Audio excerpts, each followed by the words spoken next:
I would say that. I think like all the behind the scenes stuff. Like this right here is me. It's my personality. I'm still serving the youth. I'm still putting game out there. But I also had to understand that I'm gonna do what I believe in. Okay? Whether you want to believe in it or not, I'm gonna just move on my own accord. Yeah. You know what I'm saying? So that was the hardest part for me. Yeah, the grind. They don't think you could do it, but tell you to try when they talk all I hope had to keep it at last. Spend a day in the Bronx, but you wouldn't survive. Can be low when I pop out, they know I've arrived. I go have conversations with Zoe, he gon' tell me pull up and come say what you know. I've been up, I can count all them days in a row. We don't say what we do, we be making the show. They say I'll be the voice of the Bronx. We have Bronx Slam with the guys that are out here. Can I get a yeah? Yeah. Leave them all right where they at. Try to diss me, I bet I don't even react. Put a show on, I bet you somebody gon' I pick me a book up and drink me some water, invest in the stock. All them kids on me back in. All right, peace and love, world. Welcome to another episode of Conversation with Zoe, man. Today's a very special day, near and dear to my heart. My brother, Josh Palacios, who's here. Shout out to our sponsors, Built Different Athletes. Yeah. You know, Built Different. You know the vibes Built Different. We making it happen. It's a beautiful company doing great things. Got the merch, got the Palacio brothers, everything they got going on with it. You know what I'm saying? So they showing us love here. How you doing, my brother? Great to see you. I'm doing good, bro. I just want to say, I was on this podcast, we was on Instagram Live. Right. My boy got the studio. He's holding it down official. This is what, 152, 153? Right. This is 182. It's gonna 182, my bad, 182. Man. I'm proud of my dog. We talked about this when we was at CJ's gym. Facts. And this dude turned his dreams into reality. So, bro, I got to give you your flowers for that, bro. That, man. I'm proud of you. Definitely I'm proud of you. To WTF Media Studios. We're at the brand new Midtown location. We was just in Soho an hour ago, and now we're in Midtown still making it happen. But here we are, man. Introduce yourself to the world. What up, everybody? I'm Joshua Palacios. I'm from Brooklyn. As you can see, I'm out here representing. Play for the Pittsburgh Pirates right now. Co-founder of Built Different Athletes. And, yeah, that's just me. Right, that's a fact, man. So we're going to start at the beginning, and then we're going to work our way to the current day. You know, I need the youth to see the grind, the process, the adversity, the choices, and just get the reality. As you were saying, some people just fall into the facade and try to mimic a lifestyle that may not be for them. You know, feel me? Instead of trying to find what their likes and dislikes are and where they stand. Yeah. Right. So we're gonna start in Little League, man. What's your favorite Little League memory? Favorite Little League memory? Man, started off with the Brooklyn Bonnies out there. Shout out to the Brooklyn Bonnies. I remember winning the Little League championship. We had like all them little Bonnie teams. It was all different names. It was the Bonnie Cowboys. Right. And I just remember winning the championship with my boys, my pops being a coach. Right. Everybody's happy, and we was like jumping up and down. It wasn't really even a championship. It was like 5 teams. Right. But I just remember winning in that feeling of winning and like just being with the boys, and that stuck with me forever. And I remember them dirt park fields out there in the parade grounds. The ride, I used to be picking up all the rocks, putting it in my pocket and everything. That was crazy. It was back in the day. Right. Were you always an outfielder? Nah, I grew up actually a catcher. Most people don't know that. Oh, wow. My whole career, I was a catcher until college. The last time I caught was at San Jack, and then I just dub catching, went to the outfield, was trying to save my legs. Right. So I did that. I probably should have kept catching a little bit, though. Right. So you were that fast as a catcher? Yeah, that's the reason why they stopped me. Like the scouts stopped me from catching is because they say you'll lose your speed as time goes on. Back there, you're gonna tear up your legs. So I wanted to keep the speed, wanted the longevity. So I dubbed it, but I probably should have got drafted, took the bread for catching, and then moved to the outfield. Right. Because the catchers get paid. Right. That you know, we live and we learn. You know what I'm saying? Quick game for everybody out there. Right. That's a fact. So now we are in high school. Right. Where did we go to high school? First, I went to Severian High School. 2 years there. Lord, they pulled my scholarship baseball-wise. I got cut from varsity. They pulled my scholarship. I was doing what I thought I had to do at the time. Ended up going to telecommunications, and then finished out my high school career there. Balled out. Right. What was your mindset? How were you feeling when they pulled your scholarship? Yeah, so I went to Severian first.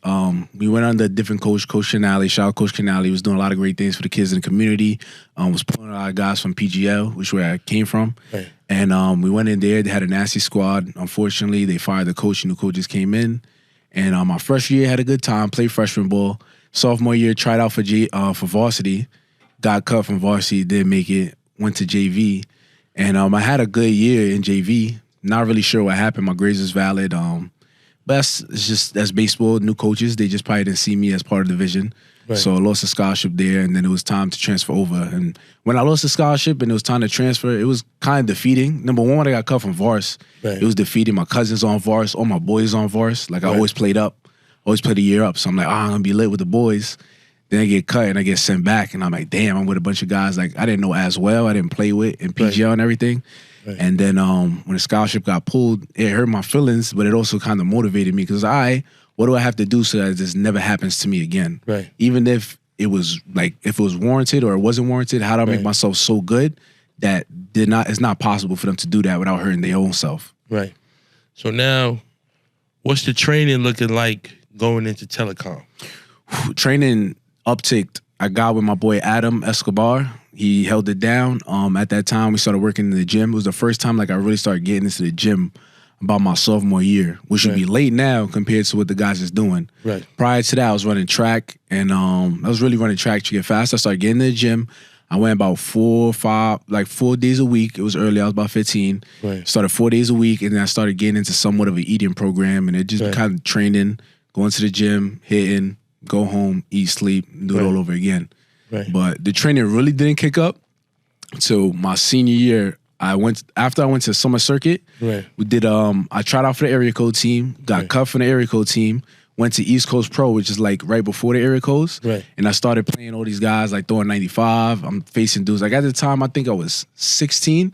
These guys are 19 years old, still like juniors in high school. Right. They bigger, stronger, faster than I was. Right. And I was like, damn, we was laying in New York City, but the summer circuit's different, and that's when it opened my mind.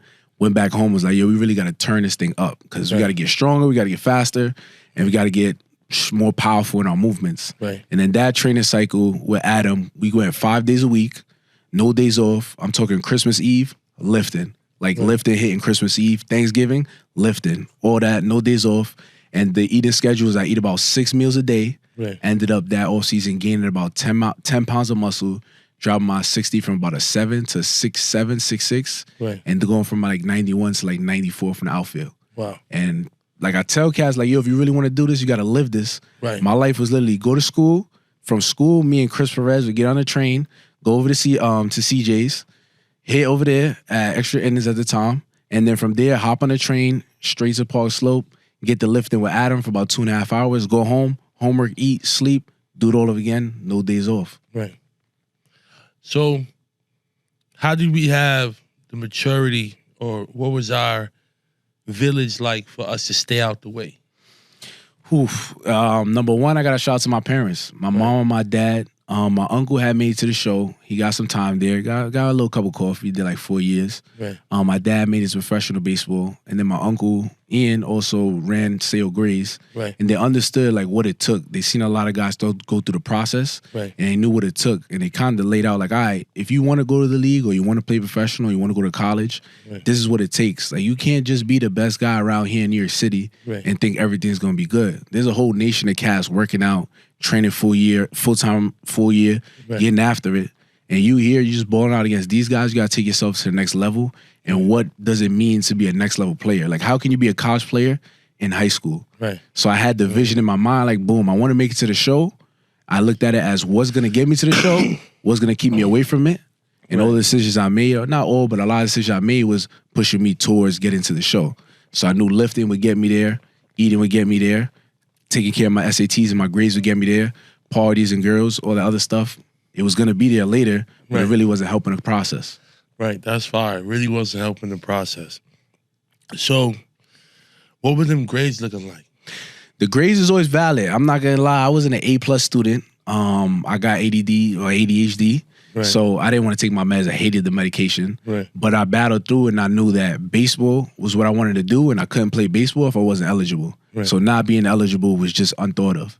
So whatever I had to do with it had to be special, like extra time doing tutoring, extra time on homework. If it took me 5 hours instead of 1 hour to do the homework that everybody else took, I took those 5 hours to do the homework because I knew baseball was the end goal. Right. So the grades was always eligible, reasonably good. Then when it got to the clearinghouse vibes, it's like, boom, got to get an 85. And this SAT score to get clearinghouse. Right. I made it happen. I sacrificed the other stuff like parties and girls and all the other stuff so I could make that happen. Right. Right. So What's the batting average looking like at Telecom? Because I heard they was kind of crazy numbers. The batting average at Telecom was 667.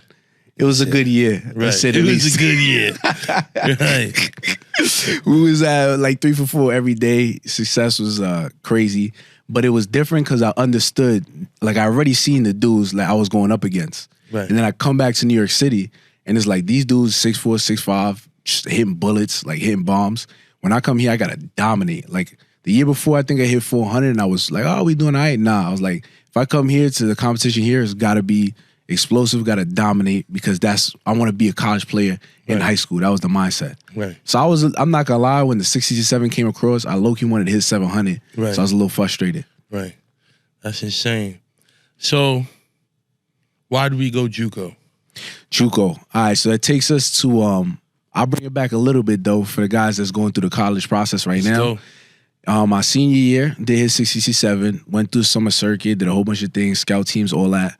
A lot of guys ask me like, yo, how early do you want to be getting college offers? How late is too late? Like right now, thank God I've been blessed enough to make it to the major leagues. I got my first college offer and I was getting exposure, but the first college offer came around my October, my senior year. Right. And I got my first college offer from Stony Brook. I had talked to like 3 or 4 teams, but they were like, hey, we're interested in you, but they never really offered the bread. Right. And I got that offer from Stony Brook in October. Took the offer from Stony Brook that had recently went to the College World Series, which was lit. That was a vibe. Went to Stony Brook for a month, and it just wasn't the vibe that I was looking for baseball-wise. Right. Me and like the systems and everything I wanted to do and the extra work I wanted to do, I really couldn't get it in. It was a transition period for them. They was getting new facilities built. Right. And the real reason, though, I left Stony Brook and went to Juco is the scouts kept coming to me and be like, yo, you look great, but in reality, we can't properly assess you in this competition, so we don't really know if you're a professional player. Right. And I would hear that my whole life, being in high school in New York City, being in New York City at another level, like going to other tournaments. They're like, the competition's not good enough here in the Northeast. Like we don't really think that you're really good against the best competition. Right. So that drove me crazy. Made the phone call to Darryl Tebow and was like, yo, I need to go to the best pitching conference that we could find. Right. And at the time, it was San Jac in Texas. Right. And that's where the move to Juco went. Like, yo, San Jac is the best pitching conference in Juco. Send me over there because I'm tired of hearing these cats saying, like, we don't know if you're good enough. And I also needed to test myself, like, am I really like that? Right. And that was the choice to go to Juco and San Jac. Right. So now what's practice like? Like, how's that adjustment now to being a college baseball player? College baseball is a big adjustment. Guys don't realize from high school to college, you practice every single day. So like one of the first things that guys don't realize is like throwing programs in your arm. Like in high school, you throwing 3, 4, 5 times a week. You know how I go. Right. In college, you practicing every single day. There's team practice every single day. And in Juco, there was no limit to how much you could practice. Right. So boys was getting it in. Like you show up at 12 o'clock, you leave the field at like 6, 6:30. Right. And then if you wanted to be a great player, on top of that, you got to go do some extra work. Right. So sliding off into the cage for an hour, trying to go to the gym for an extra hour and get that extra work in. Right. So it's a lot of long days. Go to the field, get it in, 6 or 7 hours, but it was worth it. It was worth it. Right. Now, what our numbers looking like? St. Jac. St. Jac. It's crazy because I know the numbers, but I wasn't a big stat guy. Right. At the time, I think at my first year, I may have hit like 375. Right. Solid. 375. I didn't hit no tanks though. Yeah, right. We got no tanks. 375, some bags, and then after that, the draft came calling for the first round. Right. I got drafted, but I didn't go. And then the next year, I went back to St. Jac and I hit like 385 that year. Fire. With a couple jacks and like 30-something bags. Right. And didn't get drafted that year, but that's when Auburn came around. Right. How do you practice stealing? Oh, man. Number one, your speed. You want to practice on your speed is the first thing because that'll give you room for error. Right. But number two, one of the biggest parts of stealing is actually your setup and your first 3 steps. Right. So like if you get in a good setup, so that you're not losing ground or like moving backwards as you're taking off. Right. That's half the battle. And then the other part is the reactionary, like starting. Part of it is you want to read what the pitcher's doing, the signs he's giving you. Right. And then you want to be able to work your reactions. Like when his leg goes up, how clean can you get out of that position that you were moving in to get your 1, 2, 3, 4 steps off? Right. Because then really the first 5 steps is where you're going to win it. Right. And then your speed is going to give you that room for error on the back end. Right. How fast is like a pickoff? Like that shit like right. It's dumb fast. Right. And with the bulk moves they be doing too. Right. The little bulk moves. I don't even know. It's got to be like point something seconds. The reaction time on steals and pickoffs is crazy. Right. It's got to be close to hitting. Right. Probably like 0.8 seconds or something like that. Yeah, I got to stat check that for the boy, but That's it's like crazy. 0.8 seconds or something. That's crazy. So now we go to Auburn. Mm-hmm. Right. So what made you pick Auburn? It was the first school that offered me again. Right. I was waiting a while.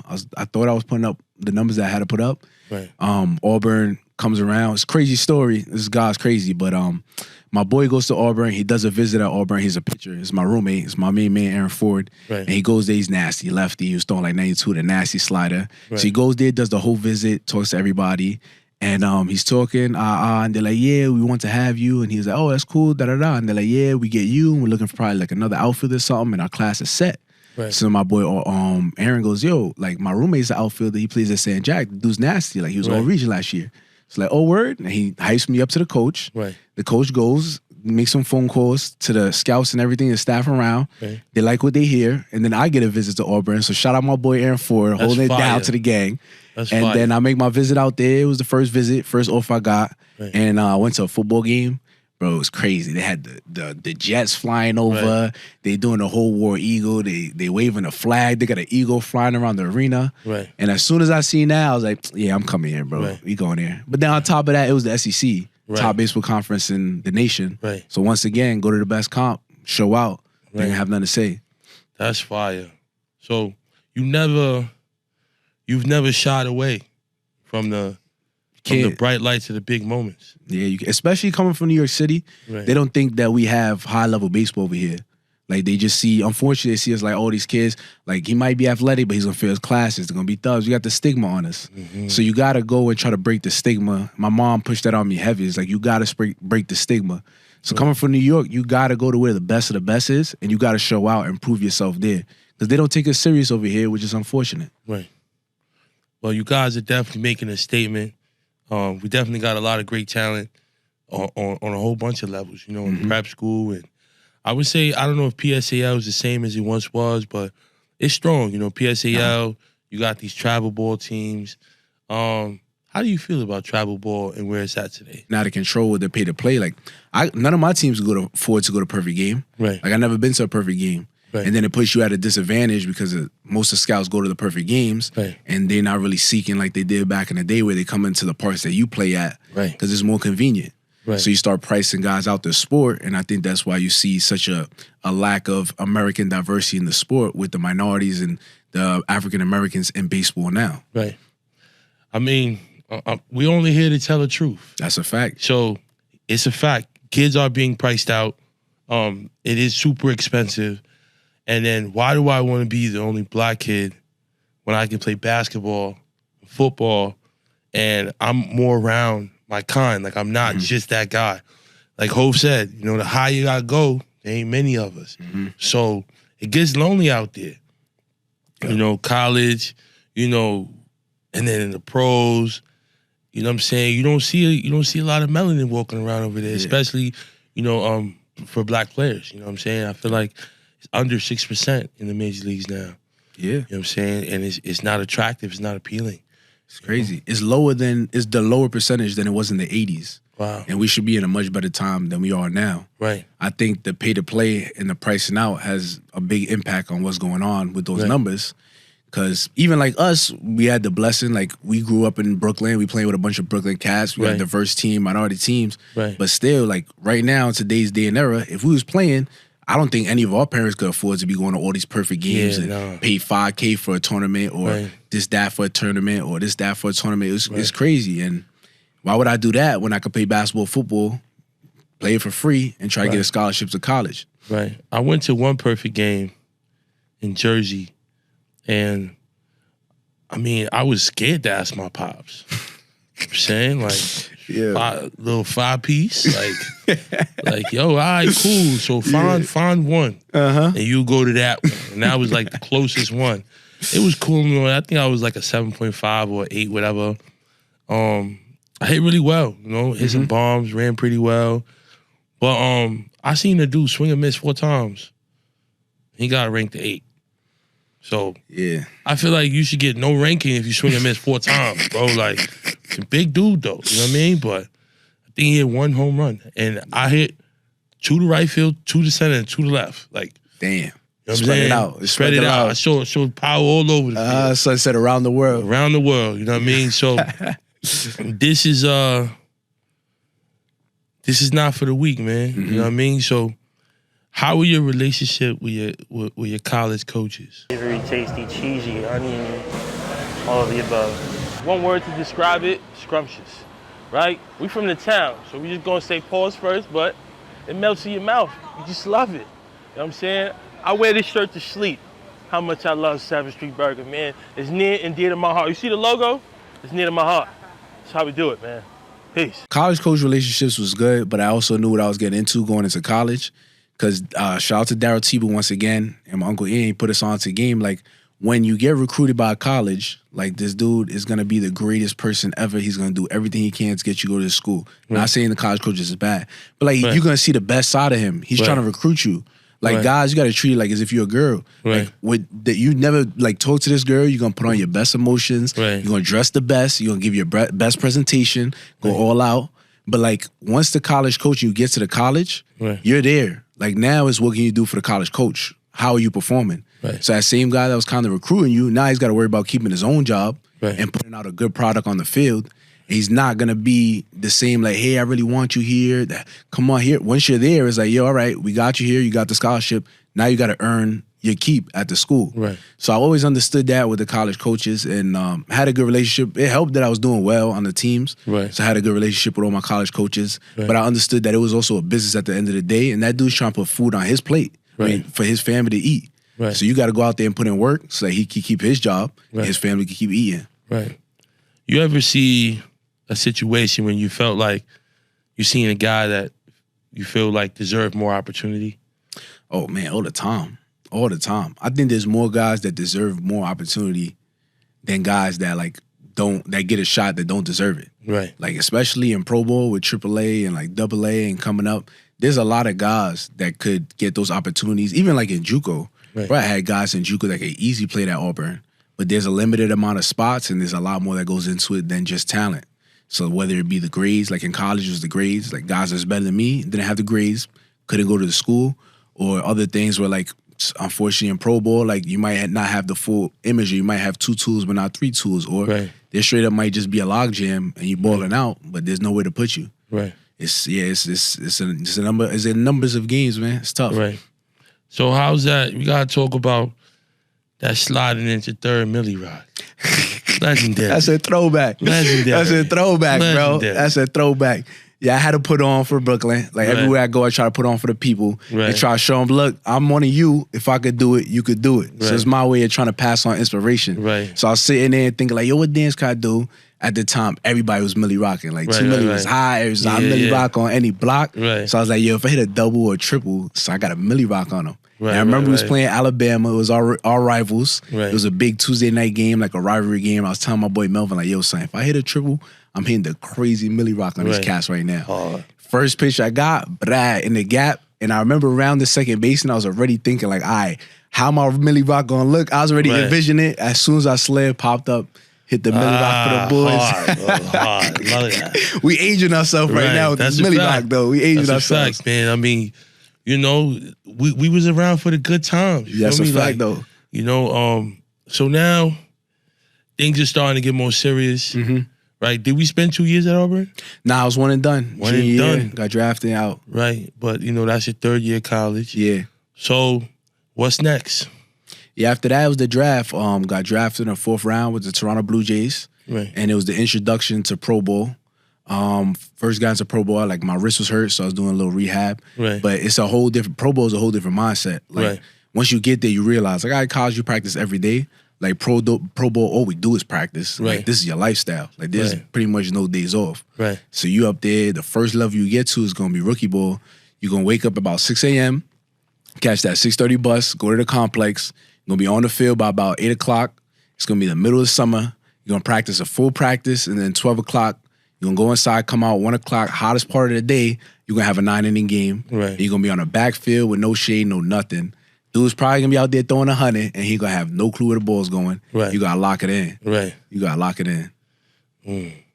So I remember you telling me the living conditions was a little crazy. You know what I'm saying? Yeah, for all those that don't know, in the minor leagues, when you get drafted, you get a signing bonus. And like that signing bonus will float you until you make it to the show. But the salary at the time when I signed for the minor leagues was about $5,000 for the full year. So you had to live off the bread that you got in your signing bonus, and some cats only signed for like $10K. Right. So you got about $5K coming in on the year. You're staying at the team hotels. It's not gonna be luxury hotels, I can tell you that. Ain't no show hotels. Right. And the food situation, or like you living on a budget essentially. Right. Like, man, it's just two guys to a room. You living with a random guy you probably never met before, and you got to deal with that situation. I'm pretty sure there was one. Now, no knock to the hotel, but I just remember one of the hotels we was in. I'm not gonna name no names. I left my suitcase in the same spot for 3 days. I picked up my suitcase, and mushrooms were growing out my suitcase. That's crazy. Yeah, it was wild. It was wild. What about the mattresses on the floor? Oh, mattress on the floor. So I remember that. In A-ball, like I was living with my boy Bo, he hooked it up. Then after that, he left, he got called up. The last month of the year, we making $500 every 2 weeks. Right. So it's 5 of us living in a 1-bedroom apartment. We got 1 bedroom with a blow-up bed. We was rotating who get the bedroom once a week. And then everybody else was sleeping in the living room floor, mattress on the floor. So like you face these dudes throwing 95, curveballs, all that. You got to get your knocks, and then you go home after a long day. Right. You go back to your bed on the floor, right next to your homie right there, and another dude right there. And if you're lucky, you got a bedroom. We all sharing the same bathroom, everything. Right. 5 dudes to a room is crazy, man. It's wild. It's wild. This is crazy. So then, now we are growing into our own, but how important was it to have that family support? Bro, family support is everything, and I don't think I would have been able to make it without the family support. Because, like, when you get into the minor leagues, you're going to start matching up with guys that are just as good as you or maybe a little better, and you're going to go through a struggle. And that was the first time I really struggled in the minor leagues. Right. Before that, college, everything, I always kind of had success. Like, you have your days, you have a bad game, whatnot. Right. But I never, like, went a week, 2 weeks without hitting really well. Right. So then I had it, like, I went in a slump. I remember my second year, I went in a slump. I was hitting 180 through the first half of the season. Right. Like, through, like, 250 at-bats. And I'm like, bro, what am I doing? Like, am I going to make it to the show? Is this even possible? Like, am I even going to make it out this level? Right. And I remember having my family there to rely on, like, calling my moms, calling my dad, calling my uncle, and like, yo, this is just part of what we do. And I remember one thing my uncle told me when I was young, he was like, yo, we don't run from adversity in this family. We embrace it. Like, what you're going through is adversity. Adversity is just a gateway to growth. Right. So you got to find a way through that, because if you just fold every time adversity hits, you're never going to make it nowhere in life. And I remember that lesson, and taking that into baseball and into life helped me be more successful. Now we're in A-ball. So when do we start moving through the levels? For me, it was like a year-to-year basis. It wasn't like flying through the system. Remember, like that year, I ended up hitting 400 second half. Ended up with a good number, like I hit 280 on the year. Right. Then next year, I spent all year in high A. Did well, like was an all-star, all that. And then the next year, I spent all year in AA. And then that next season that was supposed to go to AAA, that was when the COVID hit, 2020. So I pretty much went year to year level-wise. Right. Do you think AA is really where it's at? I think AA is like or at least the way it used to be. Now it's more levels. It was like the first place that you really started to see some of the guys that are probably going to be in the show. Right. And you start seeing pitching on a hitter standpoint. You see pitching that can control their all speed better. It's like the first time you see it. Prior to that, if you could just hit a fastball, you're going to be all right. Right. But like AA, you start seeing guys like throwing some curveballs and some hitters counts and stuff like that, and having a little more control and feel for what they're doing. Right. But yeah, it's definitely the first step. Like if you could dominate AA, then you have a chance to make it to the show. Right.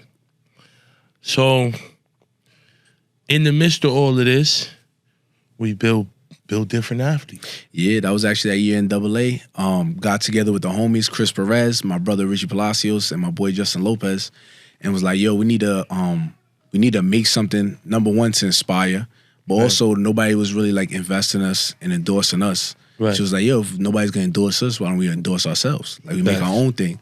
So we made Build Different, and it started off as a mindset and a movement. We wanted to create a mindset that could overcome anything, any obstacle that was put in front of us, pretty much. And the values of that was to adapt and overcome, to complain without suffering, to push through any imposed limits that were pushed on us or self-imposed limits, and to embrace adversity. And those are the main things, the main cornerstones there. You know, coming from New York, that's what you need. So he's like, yo, how can we embody that, put that into our mindset so we could represent that, live that out, and then we could become successful. And then through doing that, we was like, yo, let's drop some merch and apparel on the side so that people could support the movement. But yeah, that's how it came about. We was just chit-chatting in a group chat, and we was just like, yo, we built different. We went through more than other people had to go through, and we had to do more than other people had to do. We built different, and we're going to make it anyway. And that's kind of how Built Different came about. Oh, yeah. I love that. So now we're at a point where we start to, so explain the 50-man roster. Oh, so it was a 40-man roster. 40-man roster. So pretty much essentially how it goes in minor leagues is like you're in the minor leagues, but you're not technically part of the major league team. And there's a 40-man roster that is you're part of the major league team. Like they own the rights to your contract. So every guy in the minor leagues' goal is to get to the 40-man roster as fast as possible. Because your pay go up too. But you also could get called up to the major leagues while being on the 40-man. If you're not part of the 40-man, like you can't play in the major leagues until they add you to the 40-man. So you got Rule 5 and all that if you're not. But everybody wants to get on the 40-man because that's like the teams putting their ownership and rights on you. And it's like we see you as a potential major league if you're in the minor leagues. That's a big deal.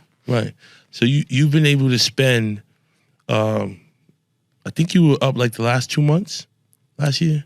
No, 2 years ago was the Nats was the last 2 months, and then last year pretty much most of the year. Started in AA, went to AAA, then back to the show for most of the year. Do you ever like wake up in the middle of the night, check your bank account? Nah, never. Yo, never. I try not to do that. And I got a good quote from my son, Johnny Tucker, hitting coordinator. I believe he's the assistant hitting coach right now at the Pirates. And my son was like, yo, don't count the money. Just keep putting it in the bag. So he was like, a lot of dudes get called up, and they feel good. They count the money. They start counting their paychecks. And they forget about the business that they got to handle on the field. So I was like, yo, don't count the money. Just keep throwing it in the bag. Throwing it in the bag, throwing it in the bag, keep filling it up, keep doing what you got to do. And when you look back, you don't know you had enough. Like, y'all been in here and I've been throwing money in the bag for months. I know I'm going to be all right.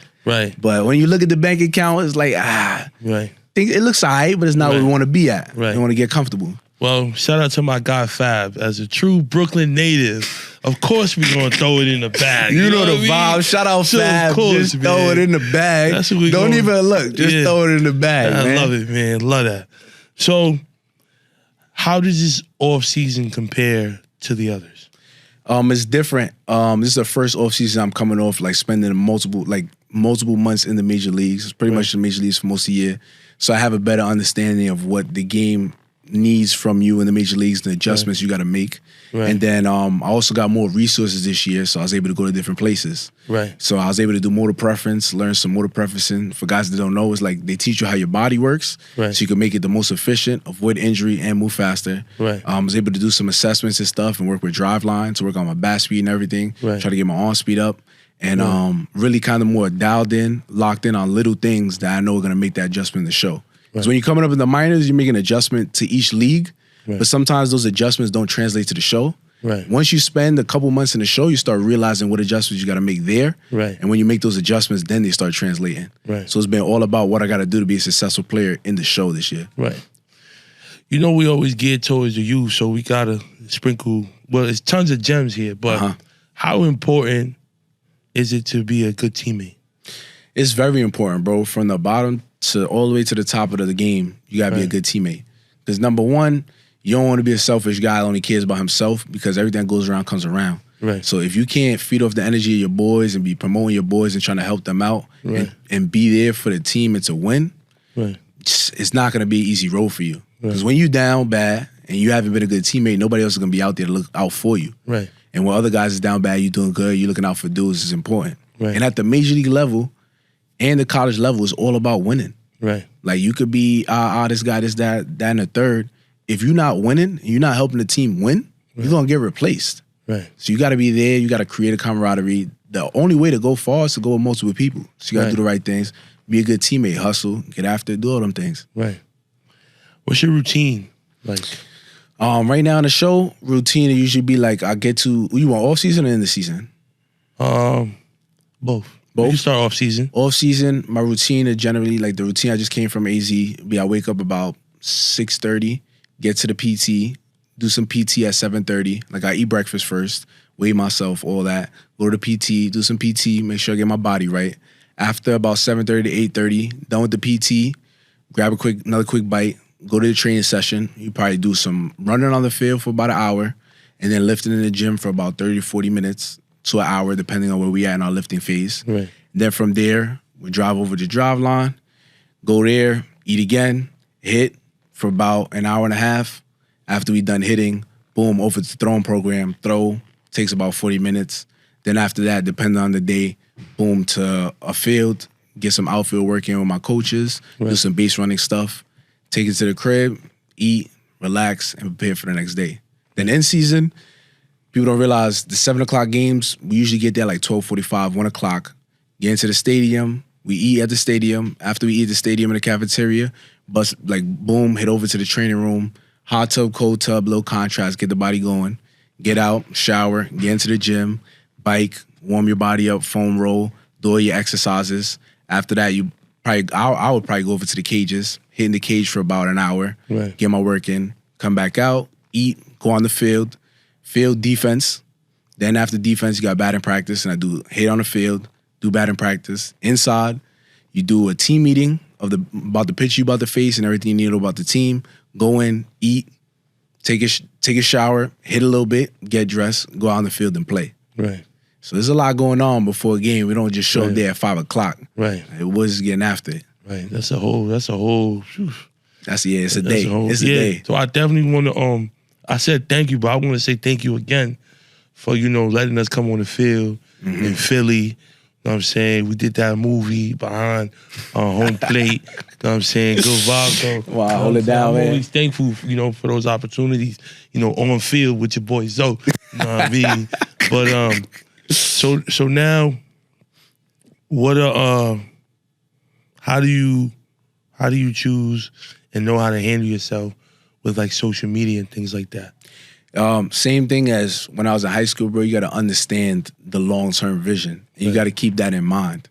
So like I got a vision, something I want to get to. You got to understand the decisions that you're making on social media, in person, in the media, and all that. Does that all help or hurt when you get to your long-term vision? So I have essentially my values. I want to push positivity. I want to push inspiration. I want to push, I want to give the knowledge of what needs to be done to get to the next level.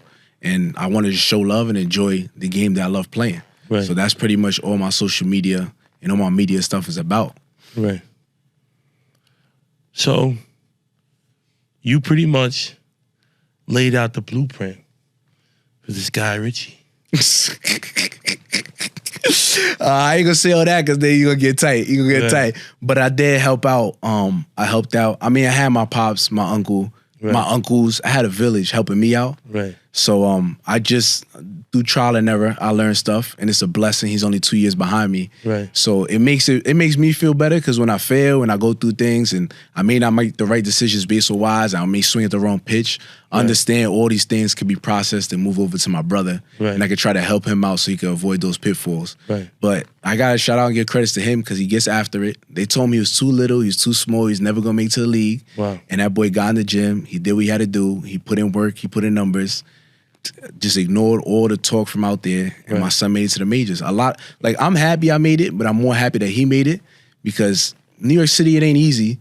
But for him, people was telling him that there's no shot, there's no chance. Right. And this dude held on to the vision, made it happen. Right. So that made me proud as a brother, and I'm just happy that I could contribute to that. Right. What's your favorite part about his game? My favorite part about his game is his consistency, man.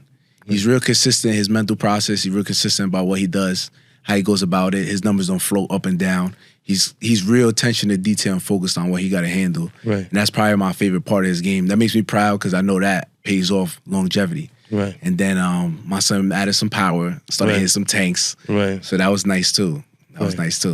So how do you feel to play against each other?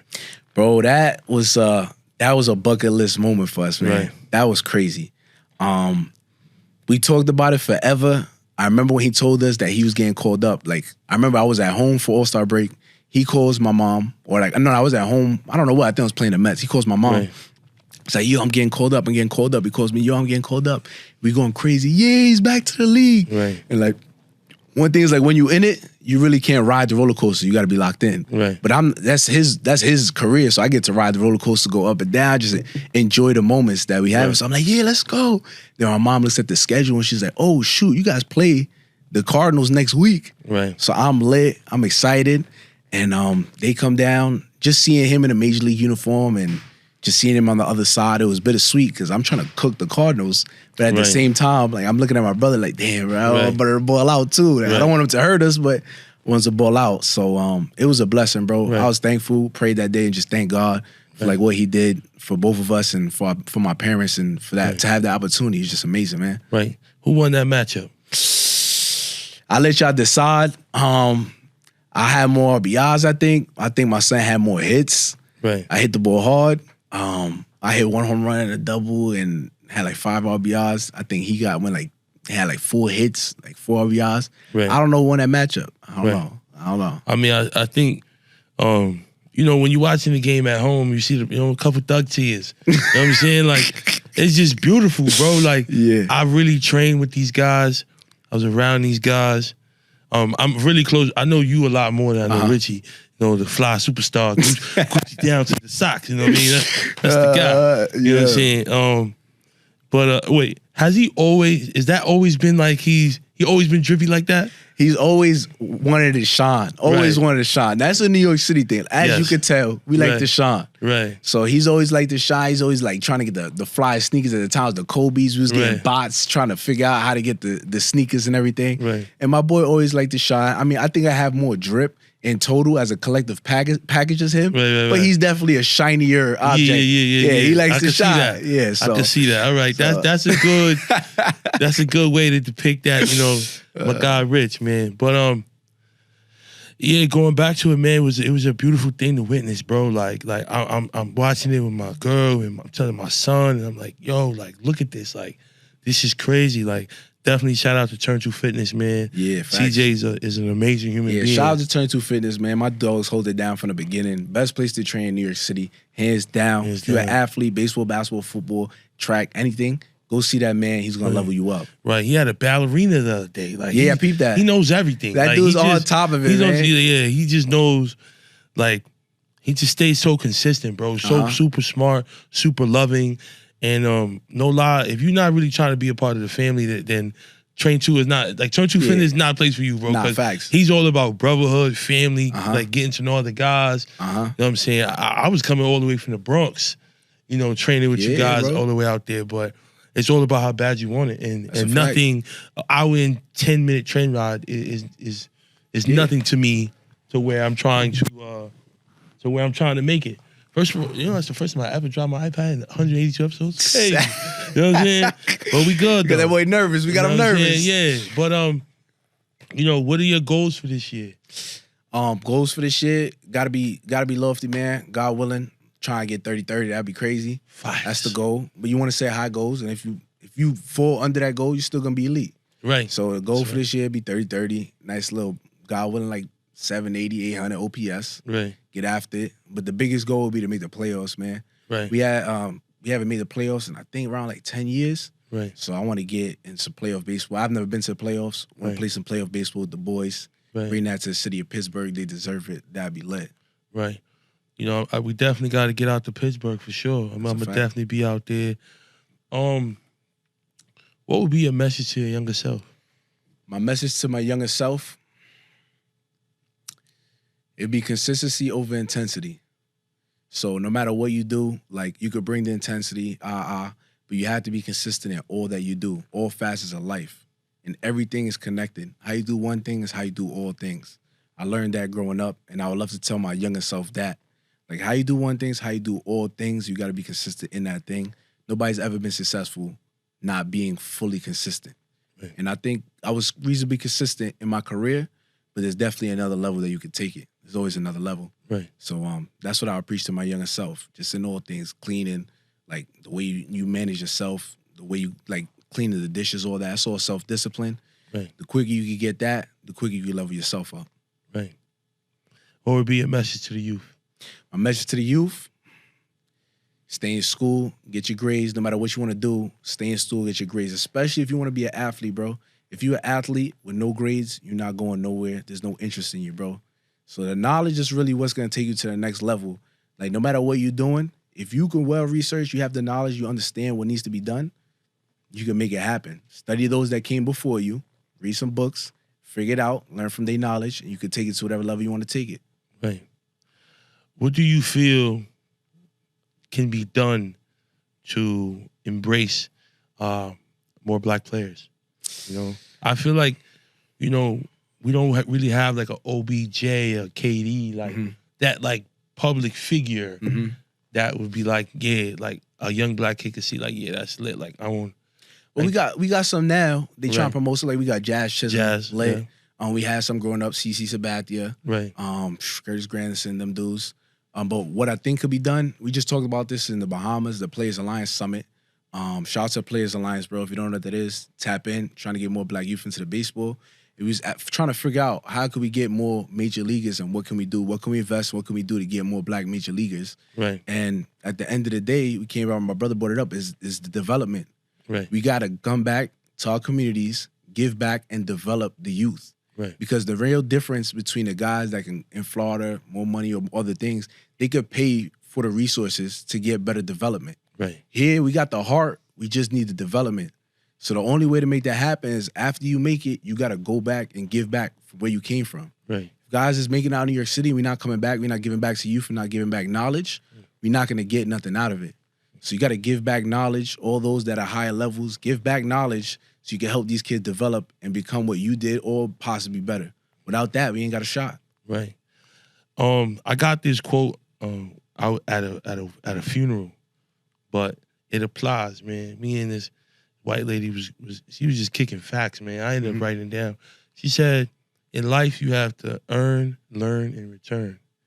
So with your earnings, you know, donating and giving back, but the learning, with the knowledge that you attain, giving that back as well. Yeah. So I never forget it, bro. She's like, earn, learn, and return. And I feel like I embody that, and I live my life like that with everything that I do. You know, I'm a dean of students at a school in Dykeman, so I'm with the youth every day.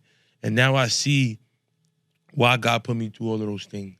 Because there's not much they could tell me that I haven't been through that I could say, like, oh, yeah, this is going to get better. Yeah. You know what I'm saying? Or I see what you're saying when it comes to that. But, like, one kid, he was mad at me that I called his moms. But at that point, I've never written you up for cutting class. So I've held you down. But at this point, I feel like it's out of my control. Feel me? And we got to reel it back. And now he's on track. Back on track, coming to school on time. Like, so you needed that.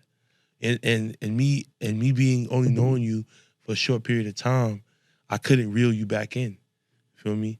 So I had to call your moms. Be like, it is what it is. You feel me? That's the worst too. Yeah, actually, your mom's get the phone call. So I told him, bro. We actually made back up today, but he was mad at me for like 2 weeks, bro. You know what I'm saying? But I'm like, it is what it is, bro. I don't regret it. Because now you're in better standards and you're doing what you need to do. But your moms had to put you back in place. You know what I mean? So I feel like we got to get back to being that village. Feel me? I feel like the community has strayed away from that village concept of all of us looking out and putting our hands on that child and pushing that child forward. So I'm keeping that alive, man. It's gangster, you know. Slice of excellence, man. We got to get into that too. That's a fact. We trade report cards for pizza, you know what I'm saying? So definitely next year, you know what I'm saying? We got to, happen. You know what I'm saying, go back to telecom. Yeah. That'd be fly. Yep. Do some pizza parties there. You know what I'm saying? And keep the flyness going. You know got to return, bro. Absolutely, man. So definitely thank you for your time. This means a lot to me. You know how I feel about you, you know, and you know, that's all we wrote for today, you know what I'm saying? Bro. But we gotta get Richie up here too. Facts. He gon' listen, bro. You see where we at now, man. Yeah, hey, we up. We up now. You know what I mean? So, you know, best of luck this year, bro. I'll be praying for you. Appreciate it. Try to catch as many games as I can. I know when you play the Mets, it's gonna probably be a movie. Yeah, but, it's always a movie. You know what I'm saying? But we on camera now. I love so, your you know, sport, though. I love you know what I'm sport. saying? We could bring the Polaroid there. You know what I mean? Like we could bring it. We could make it happen, man. You know what I'm saying? As your media, but you know, I'm just super proud of you, dog. You know, continue to push. You know, you always got a brother in me, man. Continue to be great. And I feel like this is important for all the youth to see, like, it ain't easy. You know what I'm saying? And it takes me to really revamp my whole life, even to my diet, to how I sleep, to how I move. You know what I'm saying? To sacrifice for my greater good, bro. Yep. Like, believe in that dream. The hustle is sold separately. That's a fact. You know what I'm saying? So make sure y'all like, subscribe, comment. Go check out Build Different Athletes. Stay tuned with the guy, man. My guy, P_LO, right? _ You know what I'm saying? The guy. And this is where we at, man. This is all she wrote, man. Peace.